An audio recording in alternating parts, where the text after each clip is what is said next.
para las PASO, y en la Ciudad de Buenos Aires se dirime, por supuesto, una lucha de modelos, ¿no? Entre las distintas fuerzas de derecha, y en la izquierda una de las propuestas es la de el Nuevo MAS, que representa esta mirada anticapitalista, así lo presentan ellos y ellas, con la figura de Manuela Castañeda como candidata a presidenta. Y decíamos, en la Ciudad de Buenos Aires, la lista que va a competir en las PASO como con los candidatos a diputados nacionales, la encabeza Federico Winocourt, quien es docente y militante, obviamente, dentro del espacio.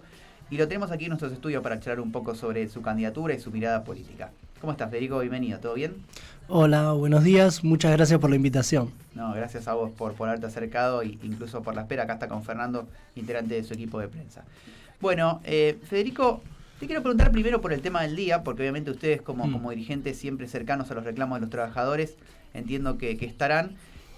¿Cómo ves esta situación con los colectivos, ¿no? ¿Cómo se mide como dirigente político esta doble realidad? Por un lado, de apoyar, en todo caso, las reivindicaciones sindicales, pero a la vez ver cómo queda dificultado el acceso a los trabajos en muchos casos de millones de trabajadores acá en nuestro país, en nuestra ciudad. Pienso que hay que tener una mirada profunda que no sea superficial del tema, porque muchas veces se lleva a la idea de el caos de tránsito y demás, y se deja de lado lo que es la situación de vida de las y los trabajadores, y el hecho de que los trabajadores de transporte vienen reclamando un aumento salarial y que de hecho fue concedido por el Ministerio de Trabajo, y son las empresas las que se niegan a dar ese aumento, que de hecho el Ministerio de Trabajo ya lo decretó que lo tienen que dar. Sí. Entonces, desde ese punto de vista, a veces aparece los colectivos de trabajadores, del tipo que sean, que hacen reclamos como los responsables de estas situaciones, cuando en realidad los responsables en este caso son los empresarios. Claro. Y eso, a la hora de pensar, ¿crees que está por ahí utilizado por los medios de comunicación a propósito como para blindar la responsabilidad empresaria? ¿Por qué crees que no logra permear en parte, de quienes son los pasajeros o quienes serían los afectados por el servicio, esta mirada de hacia dónde dirigir el reclamo? Algo que pasa en otros paros también, ¿no?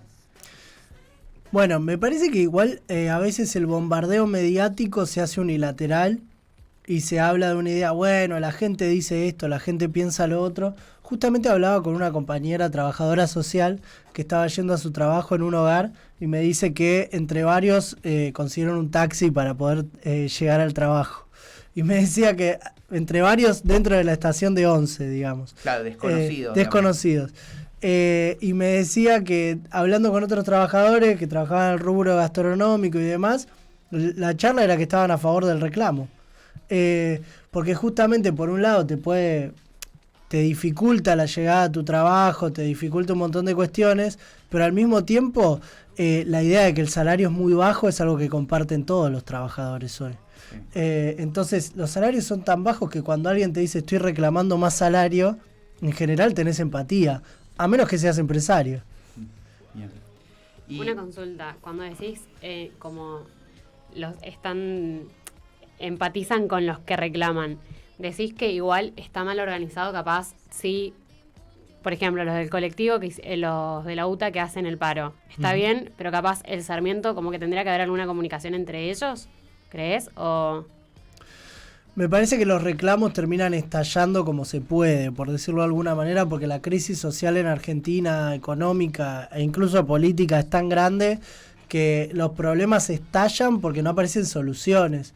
Entonces, en estos momentos, para que hubiera una solución al problema del tránsito, lo que necesitaríamos es un poco lo que nosotros decimos que es nuestra propuesta también, ¿no? Que decimos, si decretáramos un salario mínimo de 500.000 pesos para todos los trabajadores, hoy no tendríamos ningún paro. Estaríamos todos yendo a nuestros trabajos, o con las escuelas, o en todas las cuestiones que se están dificultando hoy, no habría ninguna dificultad. El problema real y de fondo es que la gente en Argentina y el trabajador, la trabajadora, ganan muy poco. Es muy interesante el tema del salario porque a veces hasta se toma en tono irónico cuando en realidad no se empieza a discutir sobre las ganancias de las empresas, ¿no? Uh-huh. El hecho de ustedes lo toman como una bandera, como un lema de campaña, aprovechando eso, digamos, como para también mostrar la doble moral de primero los medios y después hasta de muchos sectores, hasta te diría las redes sociales, que prefieren burlarse de una propuesta que en definitiva afectaría positivamente a todo el universo de trabajadores para no cuestionar lo otro, es decir, si se puede o no pagar un salario mínimo de 500.000 pesos. Me parece que das en el clavo con lo que decís. Nosotros lo que creemos es que hoy la campaña está muy corrida a la derecha. Y todas las propuestas que están apareciendo son propuestas pro FMI, pro empresarios, que solo hablan de las necesidades de los de arriba y que miran la crisis como si no hubiera responsables de esa crisis o si los responsables fueran los de abajo o los que protestan. Lo digo porque por un lado tenés los sectores tipo Unión por la Patria que dicen, bueno, la crisis es como si fuera un fenómeno de la naturaleza y hay que bancársela, entonces corrámonos completamente a la derecha y abandonemos el progresismo completamente. Y por el otro lado tenés el sector de Juntos por el Cambio, que lo único que dice es que el problema de este país es la protesta social, que hay que reprimir y reprimir y reprimir la protesta, que necesitamos orden, no sé qué, y dejan de lado que la crisis hoy en Argentina está generada porque hay empresarios, y centralmente de la clase empresaria, que se fugan las ganancias hacia afuera. Entonces hay 400.000 millones de dólares que están afuera del país, haciendo la plancha, por decirlo de alguna manera, y haciendo más rico a un sector muy pequeño de la población, mientras los trabajadores no tienen nada en el bolsillo. Entonces, desde ese punto de vista es lo que nosotros decimos. En Argentina no hay una crisis, digamos, no es que hay menos ganancias. Está mal distribuida la ganancia en Argentina. Está distribuida de manera cada vez más desigual, cada vez más cruel. Y desde ese punto de vista decimos, un salario mínimo de 500.000 pesos podría, por un lado, evitar toda esa fuga de capitales y obligar a los empresarios a poner esa plata en el bolsillo del trabajador. Y poner esa plata en el bolsillo del trabajador hoy incluso sería beneficioso para todos, digamos. Generaría incluso un incentivo en la producción y por lo tanto en el empleo. Y desde ese punto de vista, creemos que el salario mínimo de 500.000 pesos es central porque marca la idea de dónde está la crisis en Argentina y cuál es la solución. Y digo, pensando un poco en esto también y usando el lema del anticapitalista, ¿se puede? ¿Se puede hacer anticapitalismo en el capitalismo? Digamos, de alguna forma, ¿se puede avanzar con este tipo de medidas si uno llegara al Estado o resultaría medio inaplicable? Más allá de que también es un lema, en muchos casos, de reivindicación, no solo del hecho en sí, sino de la discusión en general, como decías, digamos, ¿se puede? Sí, claro que se puede porque, te digo, lo de los 500.000 pesos es muy sencillo. Antes de meterme en el anticapitalismo, la ganancia los empresarios la tienen. Sí. El problema es que se va afuera. La cosa es decirle que la pongan en el bolsillo del trabajador. Hay empresas en Argentina que facturan millones y millones de dólares. Es así, y son los mayores sectores. Incluso empresas más de las que se hacen llamar pymes o medianas empresas, que en Argentina hubo un debate muy grande alrededor de Manuela Castañera, sí, lo habrás visto en las redes, porque le dijo a un periodista, bueno, si tenés una cuenta en Delaware, no sos una pyme, no sos el kiosquero de la esquina, digamos, que contrata a la sobrina. Entonces, desde ese punto de vista decimos, tenés en Argentina empresas que tienen 50 empleados y están consideradas ni siquiera como medianas empresas, como pequeñas. Ni siquiera como, o sea, son pequeñas empresas de capaz 50 empleados. Yo los conozco chicos del partido que trabajan en esas empresas. Y generan millones y millones de dólares. Bueno, eso es una pyme. ¿Por qué no puede pagar 500.000 pesos de salario mínimo? Lo que sí nosotros decimos claramente, para el kiosquero de la esquina que contrata a la sobrina, necesita un subsidio estatal para poner esta propuesta en marcha que nosotros decimos de salario mínimo de 500.000 pesos. Claro, pero vos lo ves, digamos, en ese sentido que la exigencia, digamos, podría haber como una intervención en las ganancias o una orden de decir, bueno, con las empresas que superen tal ganancia, sí o sí tienen que destinarlo a salario. Sí, y también creo que para operar esa redistribución que nosotros decimos, tenemos que tomar toda una serie de medidas que van de conjunto con el salario mínimo de 500.000 pesos. En ese marco decimos, también tenemos que poner retenciones del 50% al campo, porque entendemos que el sector de los más ricos de la Argentina, donde también opera esta redistribución negativa, digamos, esta distribución negativa del ingreso en la Argentina, y todos esos sectores tienen que servir para poder financiar al conjunto de la población. Y lo decimos por el punto de que en Argentina los que generan la riqueza realmente son los trabajadores.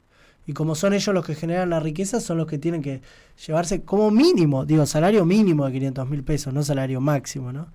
Y después lo otro, te digo otro ejemplo que para mí es interesante.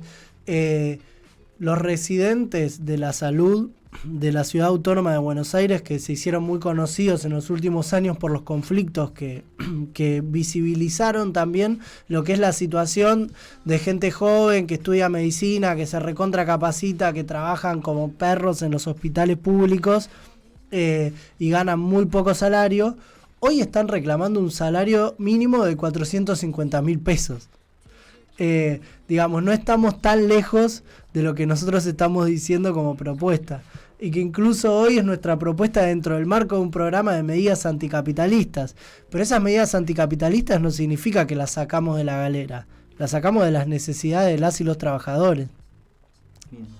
Estamos hablando con Federico Buinocur, quien es precandidato a diputado nacional por el Nuevo Más. Jimé, viste, cuando uno recorre, sobre todo con la juventud, hoy en día se ve, a diferencia de otras veces, como una adhesión a las propuestas más de derecha, ¿no? Liberales, por lo menos, ¿no? Claro. Y en ese punto, Federico, ¿cómo se enmarcan ustedes en una campaña, como decías vos, tirada a la derecha y que llega a permear a tal vez el que era históricamente el corazón de la izquierda, que es la juventud? Mirá, me parece que la izquierda, la derecha está muy inflada también. A ver. Me parece que en general la derecha en esta campaña está sobrevalorada y la izquierda está infravalorada. Lo digo, por ejemplo, por todo lo que son las encuestas hoy en día, ¿no? Que aparecen muy intervenidas, por decirlo de alguna manera. Por un lado están cuestionadas la metodología propia de las encuestas hoy en día, que se siguen haciendo y que no llegan al conjunto real de la población. Y por otro lado, por ejemplo, que aparece un poco arbitrariamente cómo sube y baja el porcentaje, por ejemplo, de Javier Milei en las encuestas. En una encuesta tiene el 30% y a las 2 semanas tiene el 15%. Es medio raro, digamos. Muchas veces el que paga la encuesta le pone bastante su impronta y sus intereses a los resultados. Desde ese punto de vista, veo que está inflado Javier Milei en un punto. Lo que no significa que no vaya a sacar muchos votos, pero opino que va a sacar más votos en la provincia de Buenos Aires, en un sector empobrecido, en un sector que está más bien desencantado con el peronismo, que incluso como masivamente como un fenómeno de la juventud. Me parece que irrumpió de manera, digamos, cualitativa en un momento que hubiera de repente jóvenes en la Argentina que eran de derecha. Pero me parece que si miramos al conjunto de la juventud, no me parece ni por asomo que el conjunto de la juventud sea de derecha. De hecho, me parece que en gran parte de lo que son las intervenciones sociales que tienen los jóvenes, las participaciones que aparecen masivamente, muchas veces en las calles y no tanto en el fenómeno de redes, aparecen manifestándose izquierda. Lo digo porque participé de la marcha del orgullo de fines del año pasado. Estaba lleno de pibes y pibas, no solo de la comunidad LGBT, sino porque apoyan el reclamo, porque están a favor de la diversidad. Había tantos pibes, tantas pibas ahí, muy chicos, que no termino de ver realmente una manifestación de ese tamaño de parte de los seguidores de Javier Milei o de la ultraderecha. Lo que no significa que no existan, obviamente. Pero desde ese punto me parece que hay que mirar un poco que existen dos fenómenos en la realidad hoy. Me parece que es un fenómeno que viene del mundo, el de la ultraderecha, que en Argentina incluso aparece un poco injertado, por decirlo de alguna manera, manijeado, por decirlo más coloquialmente.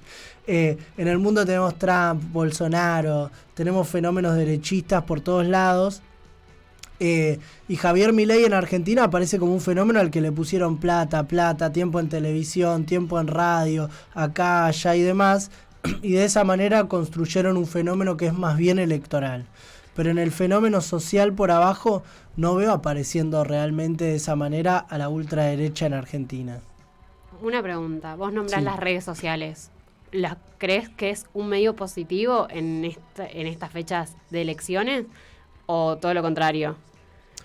Ya sea hasta TikTok, veo muchos políticos que capaz empiezan a hacer uso de TikTok que se llega a otro rango etario capaz, y gente que no conoce o no está tanto en la política empieza a visualizar, entiendo que es una estrategia, desde videos capaz que se hacen virales, como se unen a challenge, o no solo para enviar un mensaje, que detrás sí hay un mensaje político, pero ¿crees que es positivo eso o capaz no tanto? Bueno, los marxistas decimos que los medios de producción, las fuerzas productivas no son buenas ni malas, depende del servicio de que estén. Entonces, desde ese punto de vista entendemos las redes sociales de la misma manera. Cuando las usa Milei es para imponer prejuicios, imponer intolerancia, para hacer fake news, para subestimar, digamos, para hacer demagogia. Y cuando las usamos nosotros, las usamos para difundir otro tipo de ideas. Incluso han tenido papeles importantísimos en las rebeliones populares a nivel mundial en el último tiempo, en que el pañuelo verde llegue a las plazas de Estados Unidos, no sé, como fenómenos internacionales. Me parece sí que hay un fenómeno grave que es parte de lo que es el fenómeno de Javier Milei, que tiene que ver con las fake news y que tiene que ver con la agresividad en las redes y con tratar de hacer sonar y de ridiculizar todas las otras propuestas y todas las otras voces. Por eso decimos también que Milei es facho. La forma en la que se comportan en las redes sociales de manera agresiva y descalificando, digamos, es como el que grita para no escuchar al otro en la discusión o para no dejar que los demás lo escuchen en la discusión. Entonces, desde ese punto de vista, opino que sí, que ese es un fenómeno muy de derecha. Yo creo que igual no hay que subestimar porque la gente se da cuenta también. Claro. ¿Y pensás que es distinto el mensaje que se da capaz en las redes sociales que en otro medio como la televisión, ponele, o la radio? ¿O pensás que sostienen sus mismos ideales, por así decirlo? Yo creo que en los medios de comunicación muchas veces está el beneficio de, digamos, el anonimato. Por eso te digo, ver gente que en las redes sociales dice cualquier cosa, pero después en la vida real no lo sostiene, hace una diferencia muy grande entre la izquierda y la derecha. Porque nosotros lo que decimos en las redes sociales después aparecemos defendiéndolo en la calle. Claro. La derecha hoy no defiende todo eso. Pero sí me parece que tienen el mismo método en una discusión televisiva. El mismo Javier Milei. Gritar en las discusiones, no escuchar. Milei no acepta debates con nadie, ya últimamente. De ninguna manera acepta debates él con alguien de la izquierda. Yo creo que porque no puede sostener su programa y sus ideas realmente. Y creo que tiene que ver con exponer que ellos muestran una sola parte de su programa por ahora, que es el programa liberal económico y decir la dolarización, quemar el Banco Central, etcétera.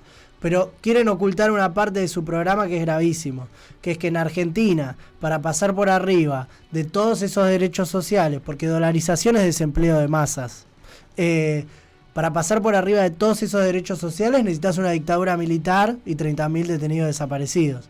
Entonces, ellos lo que no quieren llegar es una discusión en la que se exponga realmente que su programa es el de Jorge Rafael Videla. ¿Por qué Manuela Castañera como precandidata a presidenta? ¿Qué ven en el nuevo MAS para otra vez, digamos, proponerla y que sea la precandidata de ustedes?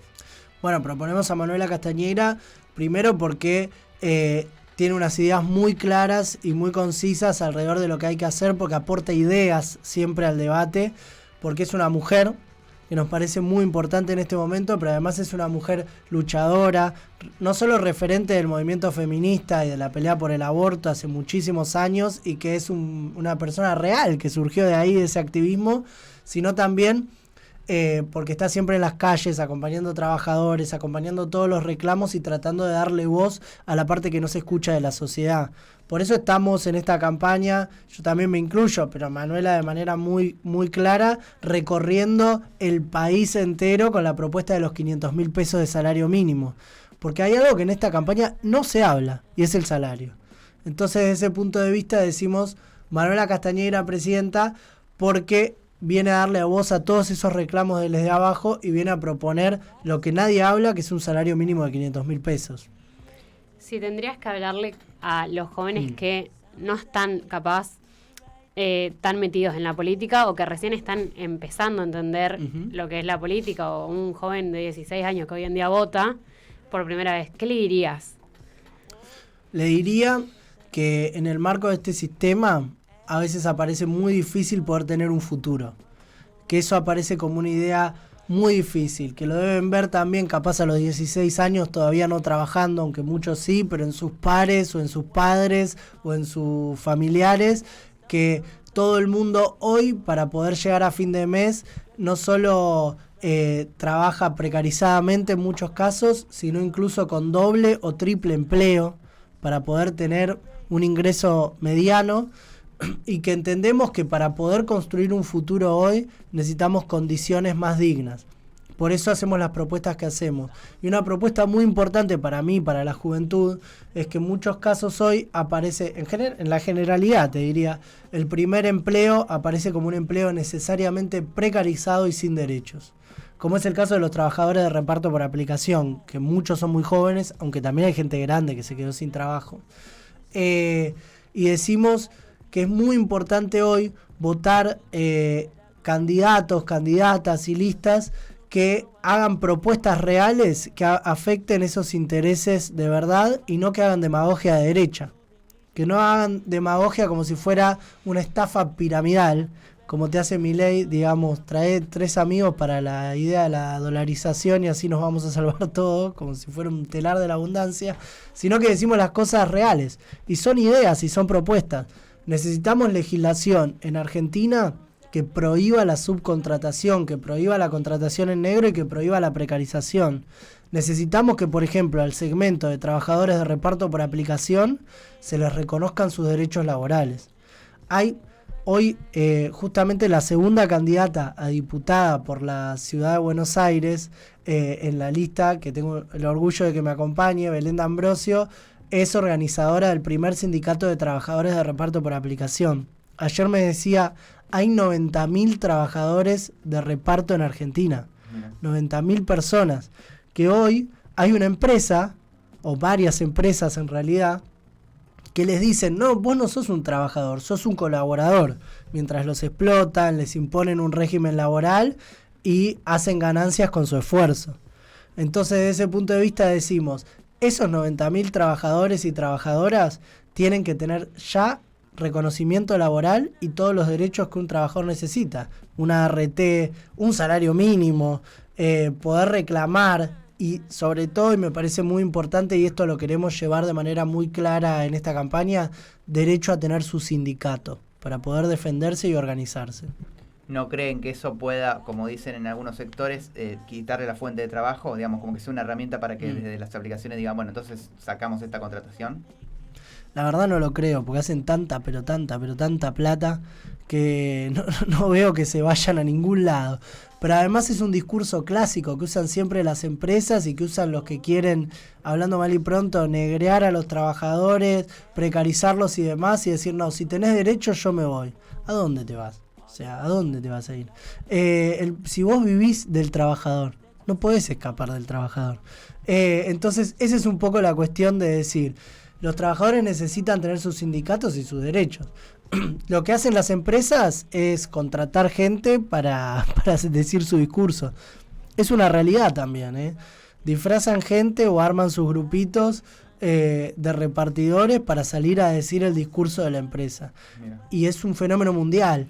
Hace poco también me contaban del Citrarepa que estuvieron participando en el Congreso Internacional de Trabajadores por Aplicación, que es todo un rubro que está creciendo en el mundo, que fue en Los Ángeles, con trabajadores precarios de todo el mundo, y lo que contaban es que mismo en Estados Unidos hay un fenómeno muy grande de antisindicalización por parte de las empresas. En las grandes empresas incluso, ¿no? Pasó en Amazon, sí. En Amazon, en Uber, ponen millones y millones de dólares para hacer union busting, o sea, una campaña contra los sindicatos. Ir a ponerle publicidad a todos los trabajadores para decirles eso, que si hay sindicatos se va a la empresa, te quedas sin trabajo, para meterles miedo, para contratar patotas, para todo.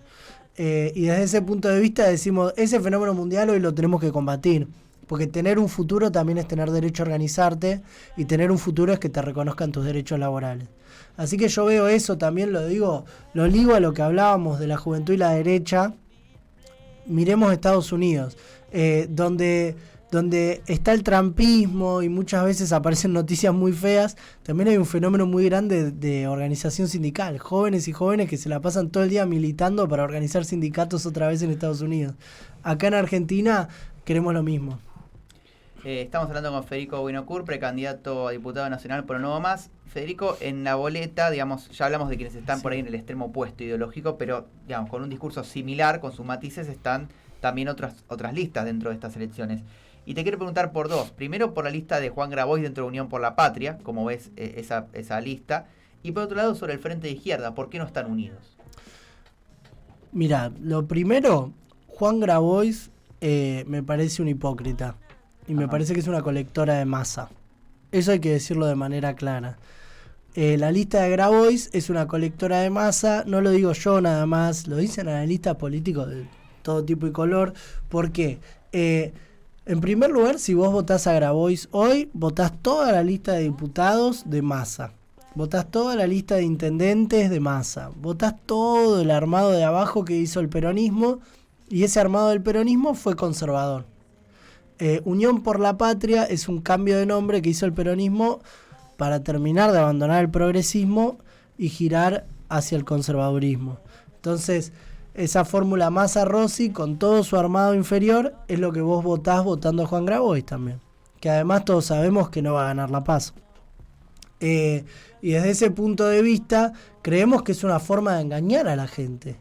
Eso a mí me parece que está muy mal, me parece deshonesto. Decirle a los votantes... ¿Y si se presentara por afuera sería otra cosa?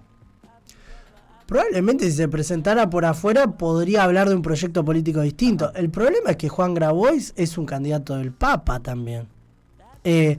No termino de ver dónde estaría el progresismo de Grabois. Me parece que posa de izquierda y para todo un sector puede parecerlo. Es un tipo joven, qué sé yo, es más canchero, no usa traje como Massa, pero es el candidato del Papa. A mí eso hoy me hace muchísimo ruido. En el país de la marea verde, del derecho al aborto. Y al mismo tiempo no termino de ver dónde están las propuestas realmente. Porque a veces no es solamente decir izquierda, sino tener ideas. Me parece que 500.000 pesos de salario mínimo es una idea mucho más clara que simplemente decir, bueno, nosotros somos más jóvenes, más de izquierda, bla, bla, bla. O decir en abstracto, no me gusta el FMI. Massa también dice que no le gusta el FMI, no significa nada. El problema es si nosotros tenemos propuestas concretas para tener realmente una opción de izquierda. Bien, ¿y respecto al FIT? Respecto al FIT, ustedes sabrán, nosotros lo dimos todo por la unidad de la izquierda, porque hicimos todo tipo de propuestas. En primer lugar propusimos una PASO, que era la forma de unir a la izquierda. Porque por un lado tenés el FIT, que va en dos listas internas, que además se están matando y se dicen cualquier cosa entre ellos. Y sí, por el otro lado... de entrevistas, me sorprendió eso, ¿no? Que otra vez no se escuchaba tanta diferencia entre el Partido Obrero y la izquierda socialista, sí. Bueno, se están matando completamente, y a mí me parece que esa imagen que está dando la izquierda hoy es una irresponsabilidad. Por lo mismo que decíamos, la crisis del país es muy grande, la gente está pensando qué va a pasar con el país mañana, y la izquierda tendría que dar otra imagen.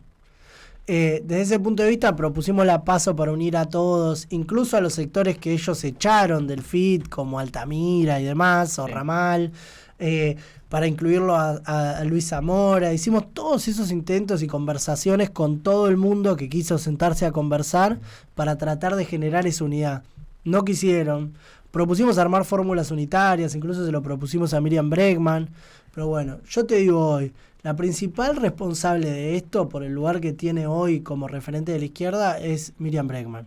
La principal responsable de que la izquierda esté dividida es Miriam Bregman. Y desde ese punto de vista entendemos que hay que mostrar otra cara de la izquierda. No solamente un discurso que diga yo soy de izquierda o que diga yo voy a luchar, sino que transmita más ideas para poder llegar a otros sectores. Por eso nosotros decimos un programa anticapitalista de 7 medidas para salir de la crisis. Para mirar la crisis del país desde abajo y no desde arriba, y proponer ideas claras cuando la derecha aparece, digamos, con soluciones fáciles, el gobierno aparece solamente con ideas conservadoras y Juntos por el Cambio aparece en una interna que discute quién va a tirar más balas para meter más ajuste, decir desde la izquierda, nosotros tenemos otra propuesta real, que es un programa de 7 medidas anticapitalistas. Entonces, por eso nuestra propuesta hoy es renovar a la izquierda. Y si queremos unidad de la izquierda en algún momento, les decimos voten al Nuevo Más, voten a Manuela Castañeira, a Federico Buenocura en Capital, para poder también llegar a ese 500.000 de votos que nos permita superar el piso proscriptivo de las PASO y de esa manera ahí sí ir a discutir la unidad finalmente de la izquierda y dejar estos embrollos que a nadie le hacen gracia y te diría que a gran parte de la población ni siquiera le interesan. Perfecto. Federico, ahora te despedimos formalmente y reiteramos entonces el tema de la lista, pero Jiménez, tenemos información de último momento respecto al paro, ¿no? Sí, Serreno. Vuelve la formación a funcionar con normalidad. Salió un tren de 11 ya, así que por ahora eso. Y las cámaras empresarias del AMBA fueron convocadas, convocan al ministro de Transporte para las 11:30 a reunirse y solucionar el problema de los transportes. Perfecto, bueno, ojalá sí, que capaz para la tarde se solucione. Exactamente, sí, por lo menos en lo de Tren Sarmiento ya es una buena noticia y respecto al paro de colectivos llegará a las 12 horas de paro, pero ojalá que no más que eso, ¿no? Después del mediodía.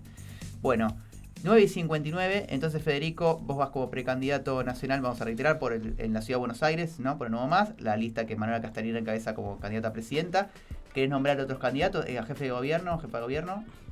Sí, a jefe de gobierno está Héctor Chino Heberling, un luchador histórico de la izquierda también.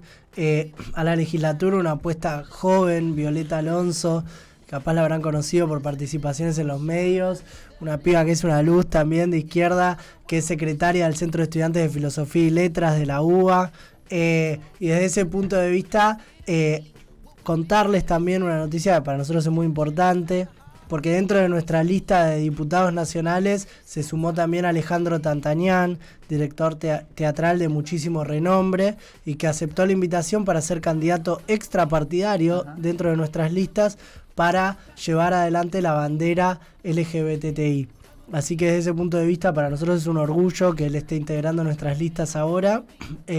Y además de que es una lista que está llena de luchadores, de activistas y representativos de un montón de sectores. Te decía, está Belén, que es trabajadora de reparto por aplicación, hay varios que somos docentes, está Mariana Rueda, que es residente de salud, psicóloga, que trabaja en el hospital público también. Hay un montón de sectores en nuestras listas que representan lo que nosotros hoy queremos llevar adelante, que es la voz de esas personas de abajo, y justamente por eso las propuestas que hacemos de un salario mínimo de 500.000 pesos, del fin de la precarización laboral y el triple empleo, y de una serie de medidas anticapitalistas para salir de la crisis. Perfecto. Bueno, ojalá que tengan mucha suerte en las elecciones y gracias por haber venido, Federico. Bueno, muchas gracias a ustedes. Ahí estaremos seguramente hablando más adelante, tanto contigo como con más representantes nuevos.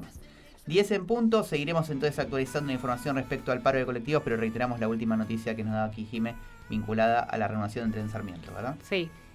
¿Y la convocatoria a las 11 era? A las 11:30 está la convocatoria. Muy bien, con respecto a la UTA. Escuchamos una canción y seguimos con más, y esto quiero ver hasta las 11.